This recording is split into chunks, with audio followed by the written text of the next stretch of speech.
आज मैं आपको न्यूटन के तीनों लॉज एकदम सिंपल और रियल लाइफ एग्जाम्पल के साथ समझाने वाला हूं। तो चलिए शुरू करते हैं। सोचो आप एक दिन अपने दोस्त के साथ क्रिकेट खेल रहे हो, बट आपके हाथ में है, बॉल सामने आ रही है। ये क्रिकेट का सीन यूज करते हैं न्यूटन के लॉज समझने के लिए। न्यूटन का पहला लॉ कहता है लॉ ऑफ इनर्शिया। इसका मतलब है कोई भी ऑब्जेक्ट तब तक रेस्ट में या मोशन में रहता है जब तक कोई एक्सटर्नल फोर्स यूज चेंज नहीं करती।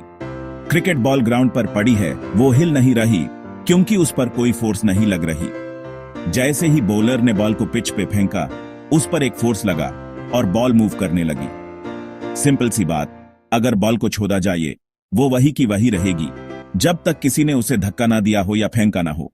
अब बात करते हैं न्यूटन का ये दूसरे लॉ की, लॉ ऑफ एक्सेलरेशन। ये कहता है force equals mass into acceleration, यानी जितनी ज्यादा फोर्स लगोगे या जितनी हल्की बॉल होगी उतनी तेज वो आगे बढ़ेगी। फॉर एग्जाम्पल, जब आप क्रिकेट बॉल को जोर से मारते हो तो बॉल बाउंड्री तक चली जाती है, लेकिन वही बॉल अगर आप हल्की सी हिट करो तो वो सिर्फ कुछ कदम ही आगे जाती है।